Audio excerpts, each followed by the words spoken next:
I've been here many times before, but I'm always struck by just how different Scotland is from England. For although the two countries have been united now for 270 years, Edinburgh is very much the capital of another land. Along this narrow hogback of rock, much of Scotland's violent history was written, and most of its famous people lived. The most remarkable thing is that there were no public buildings or grand houses. Edinburgh was too close to England for safety. At the bottom of the mile is the Palace of Holyrood, the seat of the Stuart kings and queens. It was from here that they ruled their turbulent country. And it was here that Mary, Queen of Scots, arrived back from exile as a young girl, with such high hopes for the Stuarts and Scotland. But space inside the wall was scarce. The only way to build was up, so up they went. They built of stone, 6, 7, 8 stories high, the first skyscrapers in Europe, and 400 years before New York. Lands is the old Scottish word for these buildings. The ground floor was reserved for the cattle and pigs, and at one time there were 27,000 of them. Above that, the nobility, gentry and common folk all lived on top of each other and shared a common stair. The skyline became an extravaganza of thrusting towers and gables. The Scottish peers had their grand town houses in the mile, but when Scotland and England united, the Scottish peers left Edinburgh for London, and Edinburgh's prosperity went with them. The glittering and colourful Royal Mile became a mile-long slum. Edinburgh became a mean, overcrowded city, choked with houses.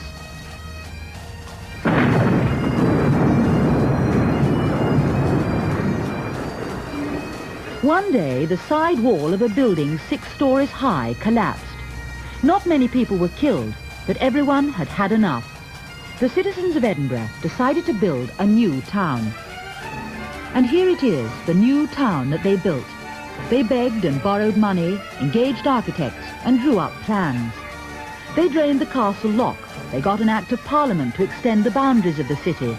And suddenly, this poor, mean, little-known capital became the very model for town planning. Gone were the narrow, twisting winds of the old town. Here were broad streets, handsome squares, and beautiful gardens.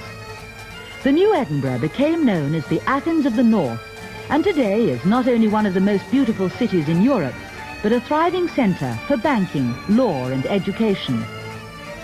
And they built statues to the men who lived and worked here, like Sir Walter Scott, the novelist, who in fact found the long-lost crown jewels. To the king, who helped make their plans possible and visited the city. The Scots Greys, who made their famous charge at Waterloo. And to their leading citizens like Provost Black, Edinburgh is full of statues. There are pubs all over Edinburgh, and they all have one thing in common: bottles and bottles of whiskey. Before coming to Scotland, I thought whiskey was just whiskey. This is the 37 bar, where Mr. George Robertson says he has 50 different brands of Scotch. Mr. Robertson, have you got all the different kinds of whiskey that are made? Oh, no, I think it'd be impossible to keep them all. There are over 2,000 brands of Scotch whiskey, and we pride ourselves in keeping 50. You've got something up there that says on the bar, measure used in this bar, quarter of a gill. Does this mean you serve a different measure from other bars? Or? Well, we pride ourselves in giving the good old Scotch measure, quarter gill. In England, you get a much smaller amount, and when a Scotsman goes to England and asks for whiskey, I think they usually do is ask for a double whiskey. Their small measures are no good to Scotsmen. And do Scotsmen really drink as much whiskey as it's claimed? Oh, yes, they do, really. They'll like, that's the wine of the country, of course, and they like the wine of the country.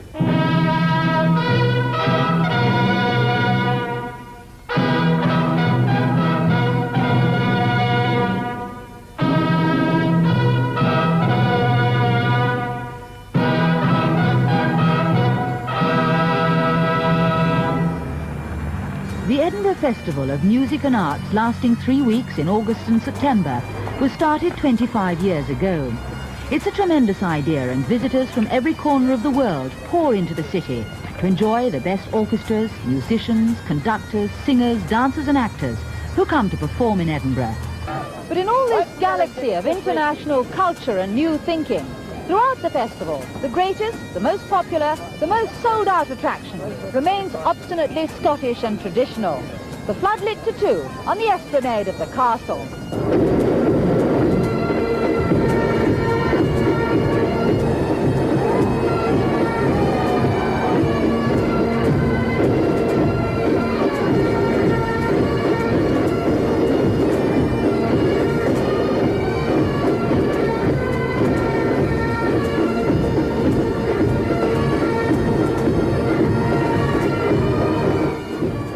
At night, the castle floats like a fairy castle above Princes Street, while the Scottish regiments dance and the pipes play. Tunes that Scottish regiments have danced and marched to for too long to remember. Tunes with titles like Scotland the Brave, The Nut Brown Maiden, and The Black Bear.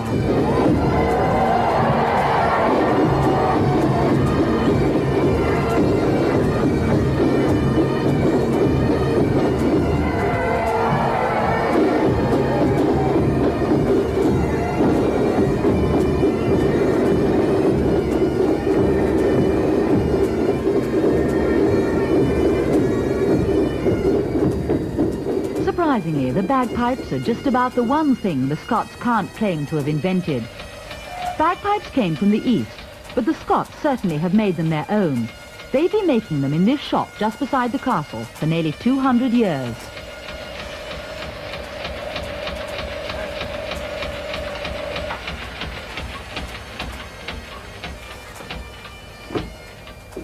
Hello, Mr. Ross. What are you making here? That is a mouthpiece for the bagpipes. And what's it made out of? That is made of art ivory, that. The other one I'm making is real ivory. Beautiful smooth, isn't it? It's modern art ivory, of course, which is impervious to damp, an important thing, and heat. Where in the East did the bagpipes first come from? The bagpipes were really, they were into Europe before the bag was added. From ancient China for 4,500 years before, the bagpipe as such was unknown, and I never could understand how the Chinese, so clever as they were, never thought of adding a bag. Well, who were the first people to add the bag? I think it is about the Turks, and the Turks were the first and most important people in martial musical instrument in the old days. And marching, I think it was them who really started the bag, and from there it went all over Europe. So bagpipes are throughout the world? All over the world, yes, but none of them have brought them to a stitch of standard perfection, the same as the Highland bagpipes.